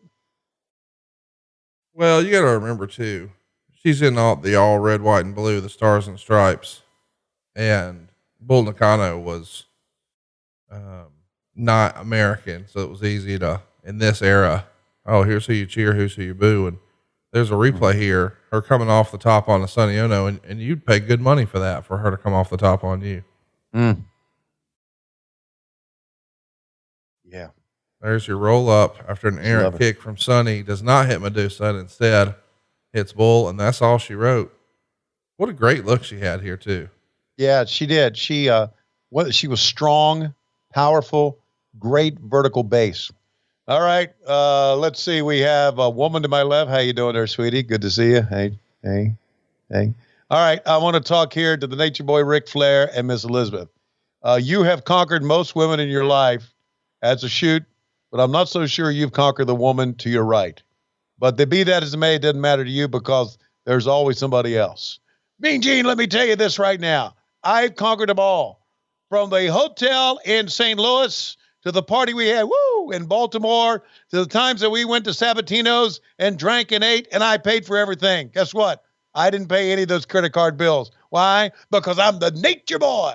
And the Nature Boy doesn't have to pay any bills. He just has to run up tabs. That's exactly what I did in this life. Here's the deal. And I had a great accountant back then. It still wouldn't have mattered. I still would have spent every cent that I had. And I'm going to spend every cent that I have now. That's exactly right. If my brother-in-law wants something from me, he's not getting it. I'm spending it on myself. Woo! Or spending it on Wendy. Woo! If my daughter Megan wants something from me, guess what? She's not getting anything from me either. Woo! And I'm going to end up doing a shitty angle with Orton. Woo! Because I'm 80 years old and I can do it. And I still owe a lot of people money. But you know what? I don't give a shit. You want something from me? If you're a girl, if you're Wendy, I'll give it to you. If you're a member of the family, fuck you. Because I'm the Nature Boy, Ric Flair. And the girl to my right, Miss Elizabeth, would agree with me right now, but she's not around to agree with me. So from the top of my toes to the top of my head, woo, I'm living this life. And I'm living it without my family. Do you know why? Because I'm the Nature Boy. And because Wendy told me what to say in this promo, word for word. That's right. She runs my life now, but that's okay because pretty soon I'm going to be shitting tapioca. Woo! Shitting tapioca. Well, that's right. I said shitting tapioca. I'm talking to you, Conrad Thompson. You want me to show up into your shit? I'm not going to do it. Right? And then I'm going to pretend, oh, I forgot. I'm old. I'm senile. Woo! All right. Well, woo! Not only that, he's the only one who's really alive in this promo. Literally. Woo! Woo! Woo! Woo! I think that's the promo, or that's the robe that Darius Rucker owns. Really? Yep. You know, I've got to meet Darius Rucker. I know you've met him. And I'll even brush my breath to meet him. I've always been I was a big fan of Hootie the Blowfish. All right, get ready for the power. 3 times double barreled. Hit that kid in the nuts and he won't cheer. Woo! You like Hot Pockets? I've never had one. You're just not into shit food, are you? No, I mean, I ate shit food, of course, but have you had pizza rolls? Yeah, probably 25 years ago. My mom got them one time. Jesus Christ. All right. Now, ask me if I've had a grilled cheese. Yes. Okay. Ask me if you know what? I did discover a hobo food.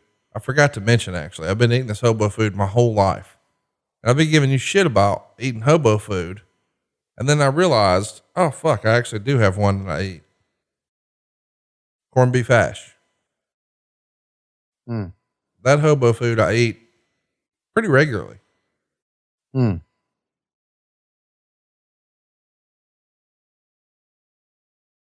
Well, that's the way to go, man. I love motherfucking hobo food. Oh, we know. If in fact that is hobo food.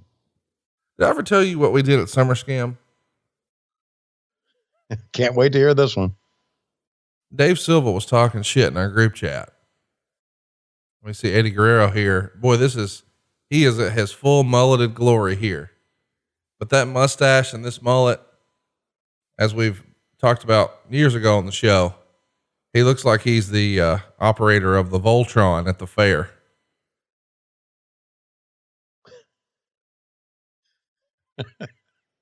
I love that.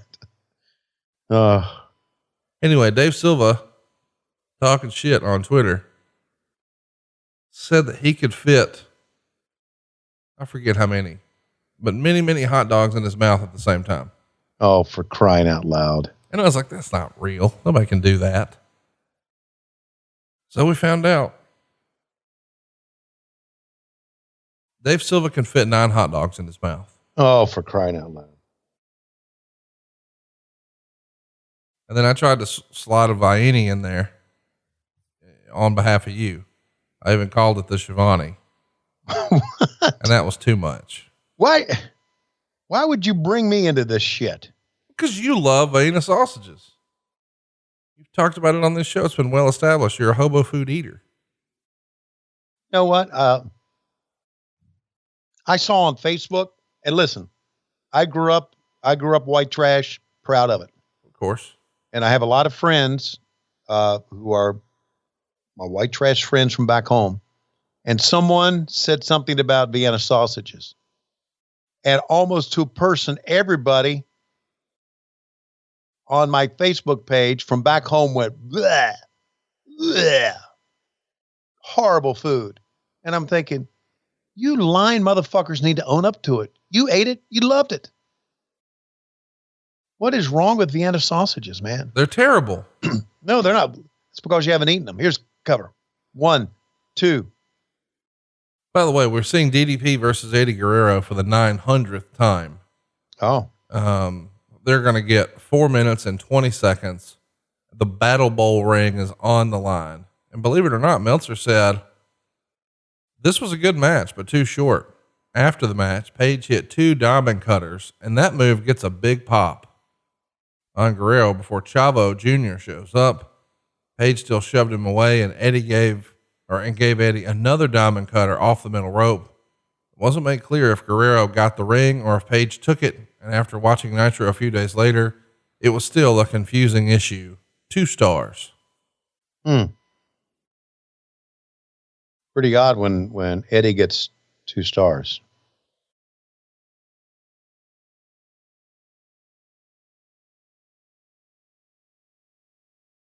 So you didn't like the Ric Flair Randy Orton angle a few weeks ago?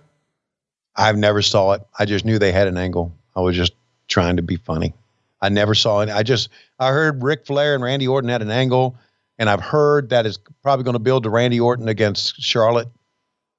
But fuck off. Where it's, I don't even watch their stuff, so I don't know. I just read about it. So was it good? Did you like it? Yeah, it got people talking. I'll tell you this, that ain't happening. Randy Orton, Charlotte. That ain't happening? No. Well, thank God. I'm not telling you any inside information, but they ain't doing that. Yeah. They would never do that. Like I haven't asked Bruce. I've only met Randy like 3 times, but I haven't asked Charlotte. But come on, they ain't doing that. By the way, I did like, when you guys had MJF just lay down in the ring and use the above the ring camera shot. Y'all been trying some new camera shots, and I like it because it does feel like wrestling has been shot and presented the exact same way for a long time. So anytime you guys try a new camera shot, like when Scorpio was coming out to take on Cody, I was like, damn, hell yeah, some new camera shots. I don't know why, but it's a little thing that I think is a big deal because it's just different, you know? Oh yeah. And you know what? I've always been a proponent of that. And that would be to think outside the box, to do something different. Back in the day, I always said, and I never really pushed the issue, and I probably should have. I always said, let's sit down and look at a match and think of something different to do. Not necessarily the spots, but how we shoot it. And, you know, if you'll recall back some of was it the first Starrcade? Or there were some Starrcades where they had an over the... Yeah, the first Starrcade had it with Harley and Flair. Right. And I'm thinking, why don't we do more of that? Now, it can get to the point to where it's going to be overused, and people are saying, yeah, and then you move on to something else. And then after that, you move on to something else. I know one time, as shitty as it was, and it was probably a Jim Herd invention, we used the referee camera. Do you remember that? I do. Okay. Now, as silly as that may seem, it was something it was something different. And, for all of the bullshit that he did, that was not bad. So I think we should do more things. We've got cameras on the, here comes Chavito. We got cameras on the ring post. I often thought wow.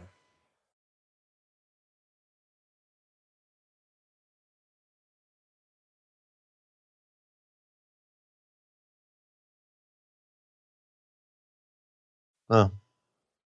Referee takes a bump, diamond cutter. Another referee comes in, and the match is thrown out, I would think.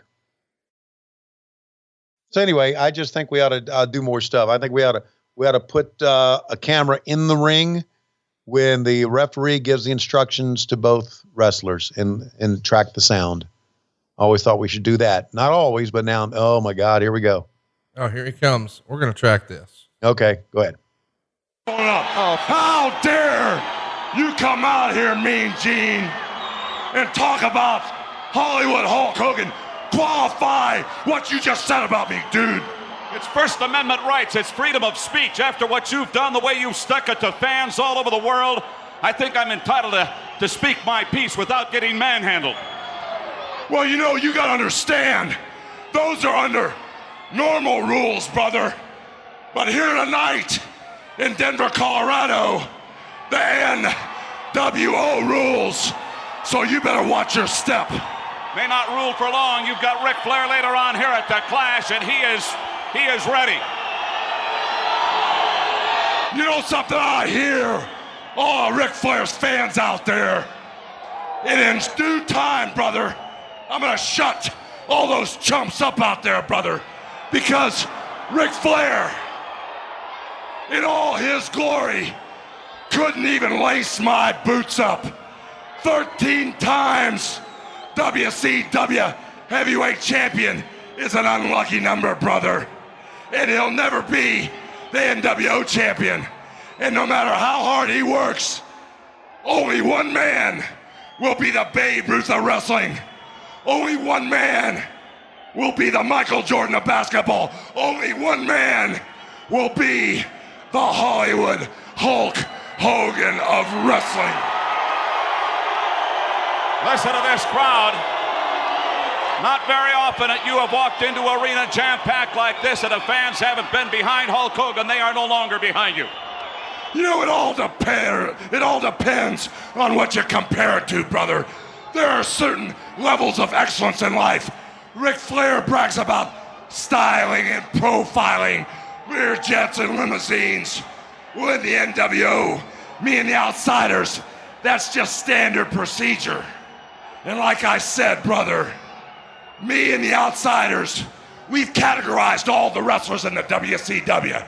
And starting tonight, when I beat the former dirtiest player in the game at his own game, Ric Flair will be known in the ratings all around the world as the stupid little man that couldn't get the job done. Just like you. So you, from now on, stay out of my face. All right, speaking of the pens, he does that again. I may need some help. Stay tuned. We've got more from Denver here at the Clash. You understand me? I do understand. Very early Hulk Hogan heel promo, and comparing himself to Michael Jordan and Babe Ruth, and I guess it was okay for what it is. Yeah. I mean, look, he knew how to be a heel. Just watch it. Oh,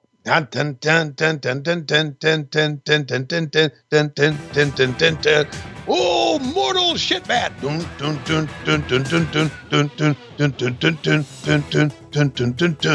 Blood runs cold.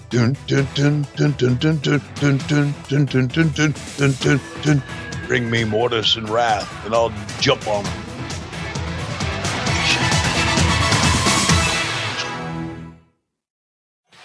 Not one, but two Glacier promos.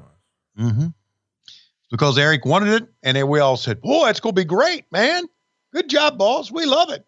Yeehaw. Everything's great.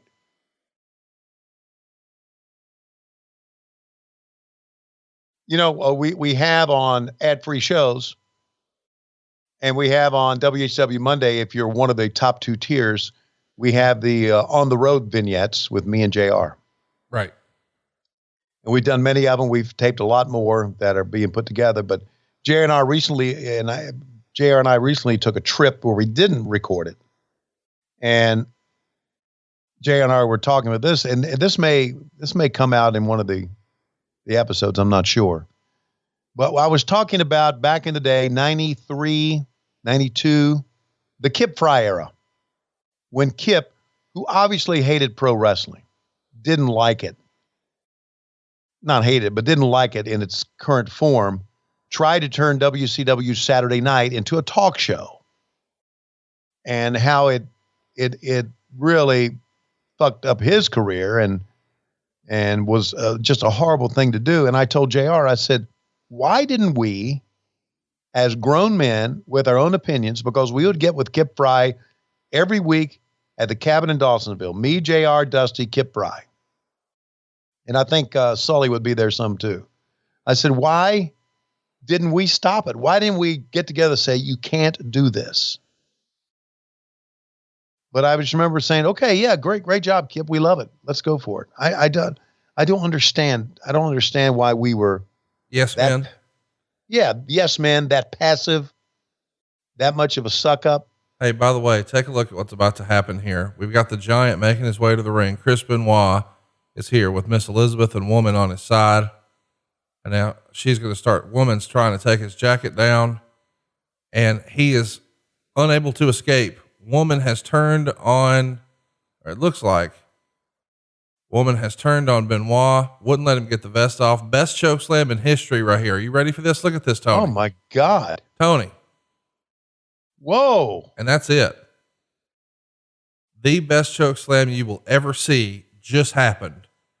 Unfortunately, that's the end for Chris Benoit. He's going to lose to the Giant in just 23 seconds. Meltzer would call it, what a waste of talent, but I guess that's the theme for this show, and gives it a dud rating. But my God, is that not the best choke slam you've ever seen? And you see the Giant there holding up 4 fingers, then dropping the pointer finger, indicating he's ready to make his way through the 4 horsemen. 1 down, 3 to go. Have you ever seen a choke slam that good in your life? No, that's the best. And only Benoit could take something like that. And for Meltzer to give it a dud, just even with that, got to tear down that statue. Anyway, how about this power plant, the Harvard of professional wrestling, according to Life magazine. This is the place to learn it all. ABC's Good Morning America. The power plant. That's right. Reach your potential, train your body, work on your moves, never get booked. Go to the power plant. We brought you Goldberg, and that's about it. They give that a dud when you have a choke slam like that's the wrong thing. Oh, hog wild. Yeah. Get your shirts, get your denim jackets, get your shirts. Yeah. Get that girl, get your shirts. $21.95. You don't want to be part with $21.95. What about $89.95? The official hog wild merchandise. Come on out to Sturgis with us and we'll smoke dope together. Woo, get them, baby. So let's run through this. They're selling this shirt for a pay-per-view that happened 5 days before. Mm-hmm. Like, this was such a terrible idea. Whoever was running merchandise, Mike Weber, get your shit together. And here's Slim Jim once again, proving that the Macho Man had a ton of value to this company. Boy, did he ever. I'm mostly sure that Weber was in charge of merchandise, but even if he wasn't, we can blame him, can't we? Well, yeah. I mean, he's promotions and whatnot. It feels like that would have been his deal. And coming out next, man, we've got a big set of names here. It's a triangle match for the WCW tag team titles. And, do you want to guess who's out first? There they are. The Steiner brothers, as we all remember and love them, wearing those, Michigan Letterman jackets, got their singlets on like they like it. Scotty's as big as a house and still got the mullet, sand sideburns. By the way, we talked a few weeks ago about, Scotty closing down his Shoney's. He is reopening as a sports bar. So great news. Good. We can still go back and do our thing with him real soon. And of course we'll order extra ham cubes on everything.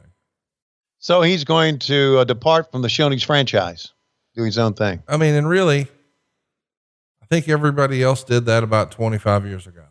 Yeah, I agree with that. That, as a matter of fact, I think, and I may be wrong, but before it closed down, it may have been the only Shoney's in the Metro Atlanta area. How about Sting coming out here wearing, looks like Jim? Do you remember the cartoon Jim? Looks like a jacket she would have worn. Yeah, this definitely is not the best version of Sting. Yeah, he's got the dark hair. Yeah. And he's still got the vibrant paint and tights.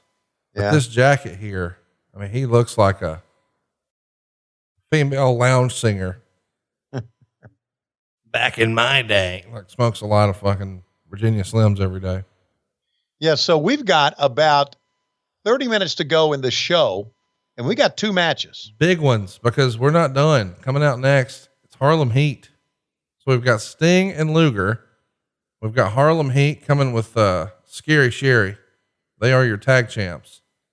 And in the ring, as we said, the Steiner brothers await. These are 3 of the all-time great WCW tag teams. I love Harlem Heat. I love the Steiner brothers.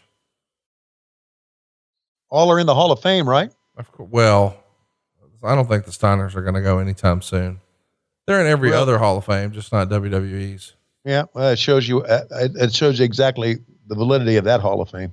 Well, I think it's because they know they'll give a live mic to Scott Steiner and he'll just try to shit on the company.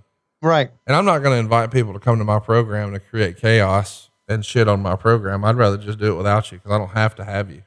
Yeah, well. And here's the thing. I respect Scott for being like, well, fuck off. That's what here comes Mr. Ding Dong himself, Colonel Robert Parker. Yeah. He's got a limp and now you know why. Yeah. Well, I'm going to come out here and put myself behind Sherri. Wait a minute. I'll get to her left now. No, I want to be behind, because that's where I'm go here to the left, put my hand in my pocket and fiddle around with something in my pocket and put my hand on the lapel. I'm going to get behind her again. No, I'm going to go here to the left. I can't decide what I want to do. Well, here you go. Take that belt. Let me rub it down. I'm going to rub something else while I get behind her. Oh, look at, yeah. You know what?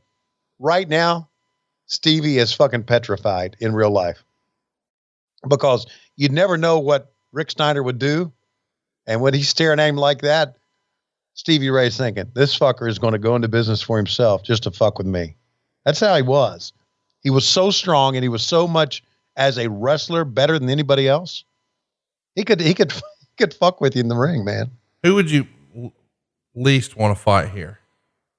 Rick, Scott, Booker, Sting, Luger. Oh, it's Rick. I can tell you right now, it's Rick. Okay. Yeah. I think I could fight Luger. Present day, fuck off. You're such a dickhead. Not present day, fucker. Now you're going to get people on Twitter say, you motherfucker. Well, that's what you did. You just said it with your mouth. No, I was talking about not right now, present day. I'm talking about back then, 1996. You couldn't even beat your meat back then. You're right. But I think I could run away from Luger so much he would blow up. And then I'd go in for the kill. But Rick Steiner, nope.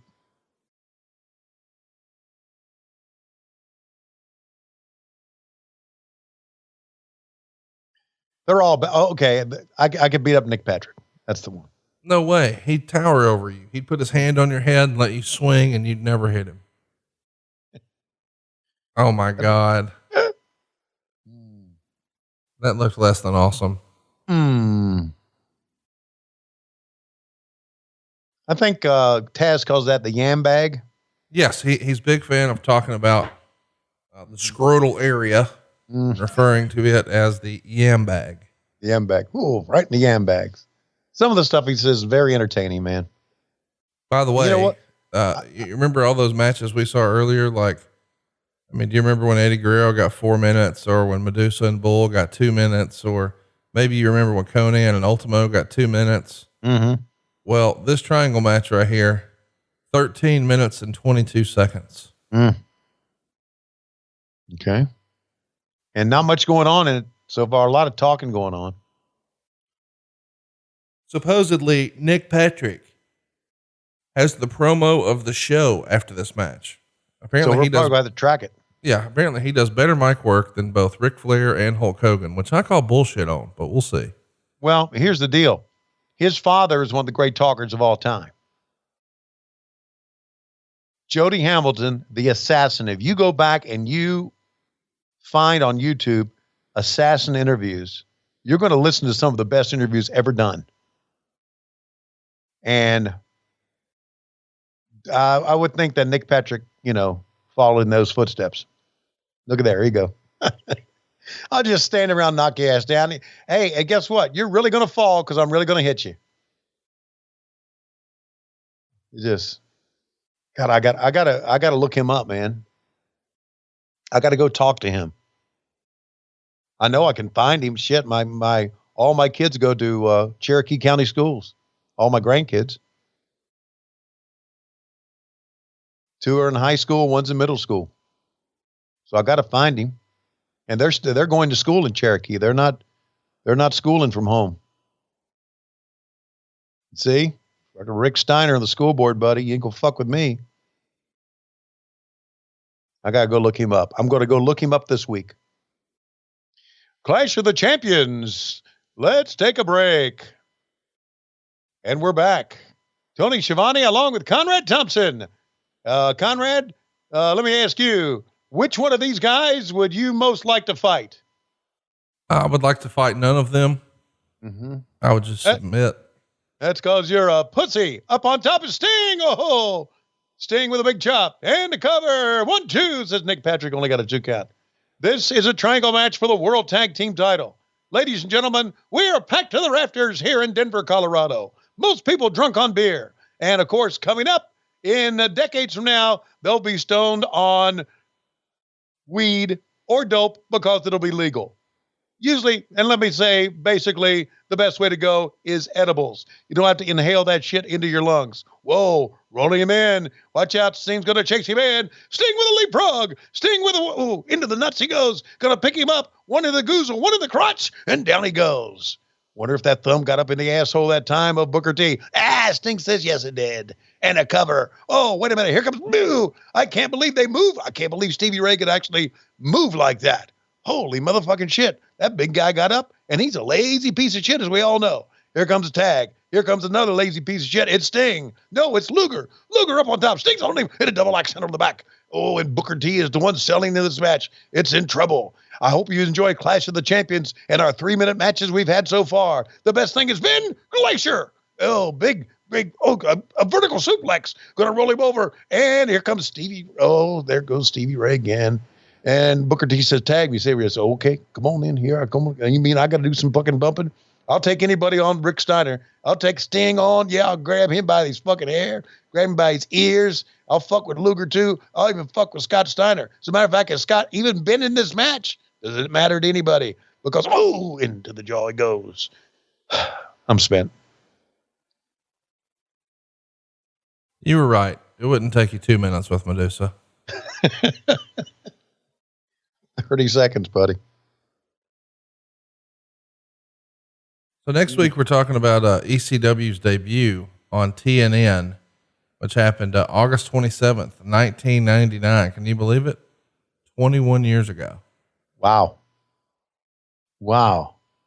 21 years ago. God, time just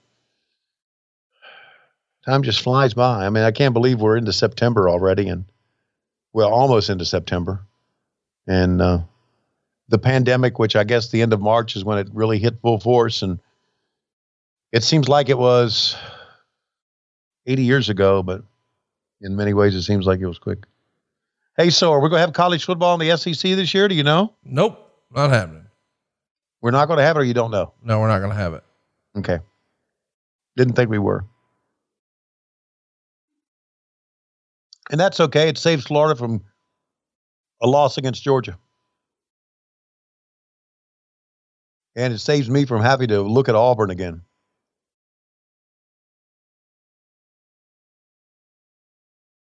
Here he goes. I think he did that earlier. There's a pretty hard kick to the back. Why does nobody worn headgear? as part of their regular gimmick? I don't know. Like, you know, I know over the years, whenever guys were injured or they had angles where they were keeping a wig on, like Kurt Angle was wearing a hairpiece after he lost a hair match, and it was so funny, haha. So he wore a headpiece like that, a wrestling headgear. And occasionally we saw like a guy like Chris Candido would get hurt his ear in an ECW match, so he would wear one. But I don't know. It feels like it could get over. Somebody needs to bring back the wrestling headset. You know what? I'm going to bring that back. How are you doing that? I'm going to suggest that. I agree. I agree, sir. That would be great. Well, boom. There you go. See? Creating some new things here on the show together. Yeah. You know what we needed? You know who needs to bring it back? Who? Rick's son. Oh yeah. Cause he just got cut by the Ravens. And the kid's a stud, man. I mean, not like his daddy, but no one is.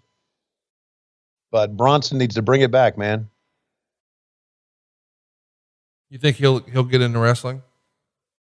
Well, when we were in Atlanta, he was backstage talking to all of us, and from my discussions with him, it didn't seem like he had an interest in it.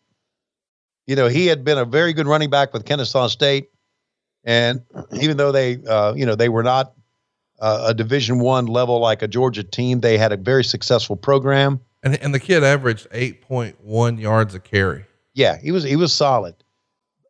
I just knew that he loved football, and I don't know now if he's going to give it a shot or not. He should. And if he does, I'd wear the head dress just like my dad. And then bring back my dad with me backstage to scare everybody.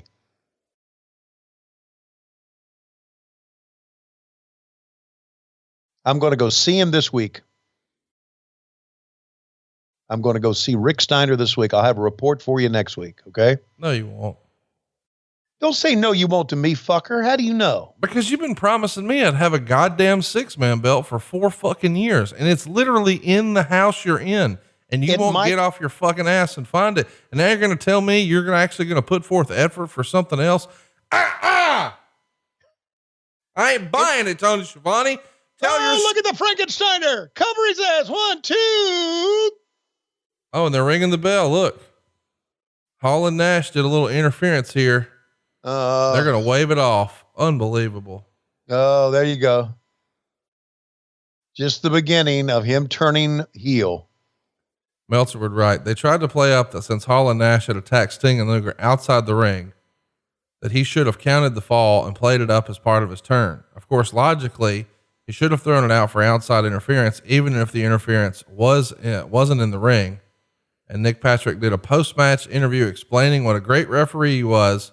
And the scary part was that this was better than the interview that either Hogan or Flair did on the show. But yeah, I'm with you.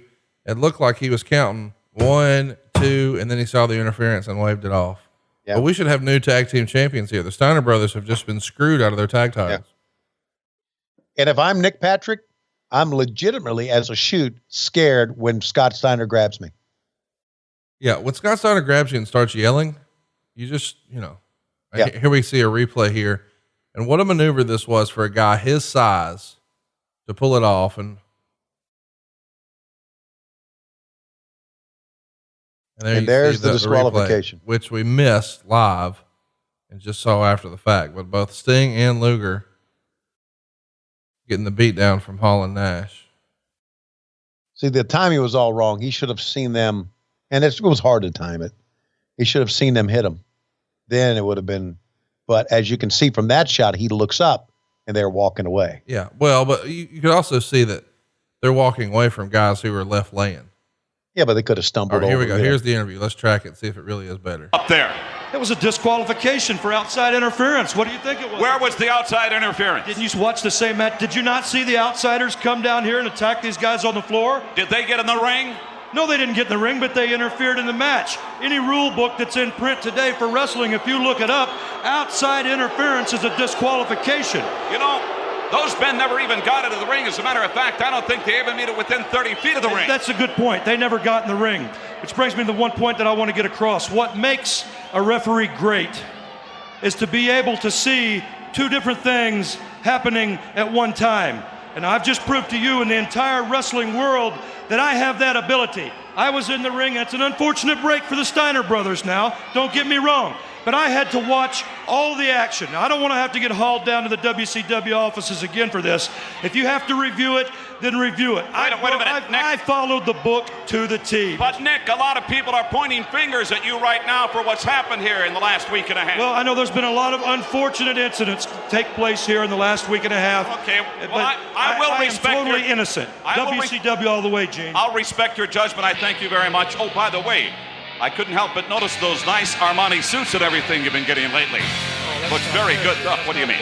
We've got more of the Clash. Oh man, Gene really tipping his hand right at the end saying, oh, I've been noticing all those new Armani suits. So great promo from Nick Patrick. I agree. He's a hell of a talker. And coming up next, it's our main event and they're hanging from the rafters. The two biggest box office folks in the history of the company at this point, Ric Flair and Hulk Hogan. They're going to get 8 minutes and 23 seconds. Meltzer, who really likes to pick at everything, says, pretty embarrassing that the belt still says Giant on it. Who gives a shit? Exactly. He spray painted the motherfucker, Dave. You think he's going to go run out now and cooperate with WCW to have them put a new nameplate on his belt? Yeah. No, of course not. Yeah. They don't give a shit about your belt, which is why they spray painted it. Isn't that right, Kevin Sullivan? I hear him chiming in the back. Yeah. Well, we bring up Meltzer's name. He got pissed, man. He got pissed. Look, Meltzer, his work ethic, from what I see, is bar none. Second to none. Yeah, second to none. But you know, again, I can say truthfully with some of the things he says and writes about. Fuck you, Dave. Well, don't be like that. Listen, that's for Bruce and Eric. Everybody else needs to. Okay, Dave, I'm sorry I said that's for Bruce and Eric. I like you, man. There you go. That's better. Yeah. You're all right with me. Like realistically, hypothetically, if Dave Meltzer just showed up at a Dynamite show, you wouldn't be a dick to him. You'd hang out with him in catering and y'all would yuck it up and have a good time. I'd love to talk to him. Well, let's not get on here and say fuck him because he's sensitive. He's not, but his followers are, and we're going to get a bunch of hate tweets. By the way, how cool does Hulk Hogan look here? This is before the original NWO shirt. So he's got a tank top here that looks like it's been, arts and crafted to say NWO on it. Got the lightning bolt tights all the way down. Got the big black boots, and he's got the black leather gloves, but this is before he started cutting the fingers out of them. And a little spray painted or homemade Hollywood bandana with the belt, not air guitared, not slung over his shoulder, but around his waist. It's quite the look here. I can't even tell the Giants nameplate's on there. Well, they're going to hold it up in just a minute. Okay. All right. I got it. But the point is, maybe it's like saying, hey, I beat this fucker for the title. Well, yeah. And how about this? 5 days ago. Yeah. Used to be yours, fucker. Now it's mine. Yeah, it's not embarrassing, but anyway, that's enough of that. How about that shirt spray painted on the back? You ain't seen bad. Hey, let me ask, in your lifetime, how many times have you cut up a t-shirt and ripped it off like that? 0 times. Well, people are going to see it this week for the very first time on adfreeshows.com. Tony is going to rip his first t-shirt, Hulk Hogan style, and roll on his first condom, Ric Flair style. Woo, brother. Did Flair wear condoms? Oh, he had to. He's only got 4 kids we know of. And they had to be mighty large condoms. Oh my God. Oh, there you go. There you see Giant. Help me understand. That's embarrassing. Why would you say it had to be a large condom? Because of the size of it. Of the condom? Yes. No, you know what I'm talking about.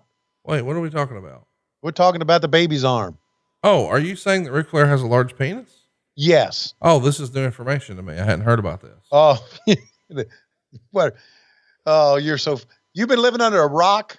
Well, listen, how big's your father-in-law's penis? Don't know. Well, see, that's what I'm saying. So don't act like I'm fucking weird. Yeah, but my father-in-law wasn't Ric Flair, who everybody in the business had seen his penis. I never saw it. I know you didn't, but word of mouth. I never had anything like that near my mouth. It's a saying. Hey, back when you were in college, you ever work a tag team scenario? No. Would you have wanted open or closed, do you think? If I had had a chance, it wouldn't have mattered. What does that mean? I would have gone either way, open or closed. I was told that your nickname in college was Lickety Split. Okay, no. I tell you what I would have done, though. I would have sold. Oh, really? You would have put it over? Oh, big time. Let me tell you, that's the key to life. We got some young married people listening. You don't even have to be married, I guess, but if you put it over and you're very complimentary, it will happen more. Right. You'll have a rematch. People like to do things that they're good at. And if someone is told they're good at something, they're more likely to do it again and again and again, because they think, oh, I'm really good at this. Yeah. That's why I've always believed, and I know what you're referencing, but I'm talking about in life. Yeah, me too. I always believe that you need to, whomever you work with, if sincerely you think they're doing a good job and you like what they're doing, you let them know. Of course. You build them up. You stroke their egos, so to speak, and not phony. Don't be phony about it, but let them know. I'll give you a perfect example. When I was in WCW, I had a staff. At one time, I think I got up to like 6 people. And there were many times I had to do some intervening with HR because I had staff members not necessarily like each other. And there's always personal conflict. You know that, right? Always personal conflict. And when somebody was doing something wrong, I would go in and tell them what they were doing wrong, but I would also find out something they were doing right to try to make them feel good about what I was saying to them. Like, for instance, if you're answering the phones and you're not doing it right, say, I do need to tell you that you're doing a great job of answering the phones and being nice to people or whatever. So you always tell them something nice to build them up while you're telling them that you just try to make them feel good. So anyway, that's a long story, but that's life, and that's the way you should handle people. When I do this now, and I do this sincerely, I'll go to people, I'll go to guys. Look at that. She getting in his ass, isn't she? Looks like Lois. Holy, not kidding. Yeah, acting like too. When we got wrestlers in AEW have a good match, I go tell them. And JR will do that too, I know. But like, for instance, Grayson and Uno, they've had some great matches recently. Yes, they have. And I went to them the other day. I said, kids, you guys are having some great matches. Keep it up, man. And that's important. That is important to those guys. Because now when they go out, they'll have confidence, they'll have good matches. So there's a little confidence building HR 101 for you. Be positive. All right. Even though, as you know, on this show, I can be negative. Oh, very negative. Well, that's negative about our country and the way things are going, and we're going down. You're one of the most negative people I know, and I know JR. Wait a minute, you're putting me in that negative class? Oh yeah. You're very no, I'm a realist. I'm not negative. I'm a realist. Well, first of all, every time you email or text or any sort of address you send to me, it's always something shitty. Like when you got an email about a new ad sale, yeah, you called everyone a dumb motherfucker and me a fat fuck. Mm-hmm. And you literally got an email saying, hey, we just put more money towards your house remodeling fund. Mm-hmm. And your response is, you're all dumb motherfuckers and Conrad's a fat fuck. No. Let me qualify that. Yeah, we as you may know, I put in all the ads and build the show. I don't let Matt Kuhn touch this fucking show because he and Dave Silva are just running fuck ups. They're not touching my fucking show. So I don't want to do a show and like 24 hours before the show's done, say, oh, we got another spot. Well, motherfucker, get your shit together. Hang on now. Are you on here trying to say in front of God and everybody that if we have a last minute sale, you won't fucking fit it in? No, I'll fit it in, but I'll fit it in and I'll browbeat you after fitting it in. Well, you know what? Then fuck it. I'll just do it. And I'll keep all the goddamn money. How's that? No. I'll get it because I know it'll get done. I know it'll get done if I do it. Just so you know, we had a last minute spot last week and it got done. It got done. I'd already posted everything to Westwood 1. All the spots are in. Oh, by the way, another spot. Okay. I'll get it in. Sorry to inconvenience you. No, you're not inconvenience me. No. I just like to give people shit. I hate everybody and Conrad's a fat fuck. That's the direct email.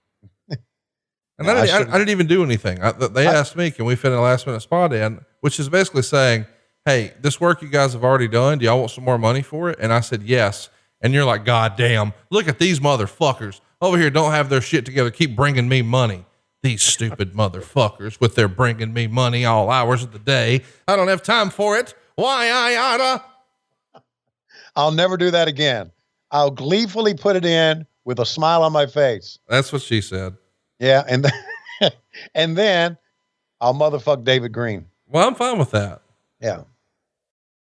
See, here's the deal. Look how confusing this is for fans. They're going nuts because Hulk Hogan's hulking up, but he's a bad guy. I know. And they're going crazy for it. I know. It just goes to show you Hulkamania will never die. Really, it won't. Even today. Oh, the whole game. Look at that. Big foot. And they're cheering. But he missed the leg drop. Oh, man. Oh, and he's spinning the figure 4. And look at the fans. Everybody's on their feet. Holy shit, what a moment here. Let's track it. Keep a lookout, Tony. Keep a lookout. In the center of the ring. He moved for the leg drop. Can Hogan roll over? Can he turn it? Can he reverse it? That's the only thing. Oh, you can tell they're selling it now. You see Flair getting the extra leverage there from the outside. Woman's helping him out. Meltzer would write, Bobby Heenan made the lame comment of the show saying, did you ever think you'd see people cheering Ric Flair and booing Hulk Hogan? No, except just every other time they've been in the ring against each other in the last 8 months. The funny part was the crowd was actually cheering Hogan more than Flair because the NWO has become the cool thing because of how lame WCW has portrayed its side as being. There were lots of pro Hogan and pro NWO banners and even a Hogan for President sign, but this looked like an old timers match. It was said because Flair was working hard and still couldn't carry Hogan to a decent match. He wrote said, but he meant sad. Finish saw Hogan use the Superman comeback and get cheered for it, but missed the leg drop, and Flair uses the figure 4. At that point, Hogan threw the ref down. Hall and Nash interfere for the DQ. Steve McMichael, Arn Anderson, Sting, and Lex Luger all come out and make the immediate save. 0.5 star. But it looked like we were about to see a title change there. So I like the finish. Yeah, I like the finish too. It was reminiscent of Hogan missing the leg drop on the Warrior, and you thought it'd be a finish, and he got out of it. So, and this is where we start to see the alliance form between Lex Luger and Sting, who are baby faces, and the Four Horsemen, who are bad guys, but they've got to reunite to join forces to take on the NWO. And you see Flair and Sting talking here in the middle of the ring. So the seeds are going to be sown here for, a little push and shove action here, for them to team up and put their differences aside to combat the NWO at the next pay-per-view. And I guess they realized, oh shit, we got too much extra time here. Hogan, go back out there and goad him a little bit. It is crazy to think that this feels like we're killing time, but we had so many matches where we had to hurry. But that's the challenge of trying to fit 8 matches in on a 2-hour show on live TV, right? Yeah, there were too many matches. I mean, they could have pulled out Eddie and DDP probably. Wallstreet and Duggan. Wallstreet and Duggan could have pulled that out. But the flip side is that you try to give, who's the guy in the Hawaiian shirt that keeps walking back and forth? When I first saw him earlier, I thought it was Kevin Green, but it's a security guard. He's been walking with the guys, but it's like, how about putting a goddamn t-shirt that says security? Jesus. Look at all the good looking ladies in this stable, man. Debra, Woman, Elizabeth. This is like Tony Schiavone's wet dream. What do you think you're saying right here? Well, we've come to the end of another show, Bobby the Brain Heenan, and at least I didn't make the lame comment of the show. You did. And I don't know about you, but I was really embarrassed that the Giants' name was still on the plaque on that belt. What are we thinking doing something shit like that? And for all the terrible stuff that went on in the show, we had the Giant. What are you trying? I'm saying this, Shivani. Shut up. I'm saying this. I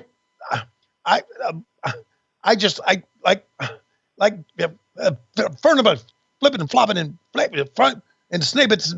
What? That's right. That's right. God damn, that's right. Flip, flop, fly. For the tongue-tied Bobby the Brain Heenan, I'm Tony Schiavone. I want to let you guys know that within the next 4 years, this company's going to be on its ass, and I'm going to want to kill myself. So for Bobby the Brain Heenan, who by that time is going to want to kill me as well, I'm Tony Schiavone. Lot of dead people on this show. None of them are under the table there, Brain. One of them is not me. Thank you for joining the Clash of the Champions. Go fuck yourself. And Tony, when I look at my clock, I realize it's about that time. Ladies and gentlemen, it is about that time. Thank you very much for joining us for the Clash of the Champions. And I want to let you know that it doesn't matter what spot, what commercial they want to stick in at the very last minute, I'll stick it in. That's what he said. And for Conrad Thompson, you dumbass, for David Green, you stupid dumbass, for Dave Silva and Matt Coon, you lazy nothing happening asses, I'm Tony Schiavone. See you next week on What Happened When. We come to you Wednesdays on Westwood One, and Mondays we are on not only ad-free shows, but also on Patreon. WHWMonday.com. Actually, that's not right. Patreon.com/WHW Monday. I botched. I hope that means that we get a dud rating in the Observer. Hey, it's Conrad Thompson. Thanks for checking out the podcast here on YouTube. Be sure to hit the subscribe button and the notifications bell so you get a notice anytime we upload some new content. And go save yourself some money right now. If you're in a 30-year loan or you have credit card debt, it's not a matter of if I can save you money. It's a matter of how much. Find out right now for free at SaveWithConrad.com.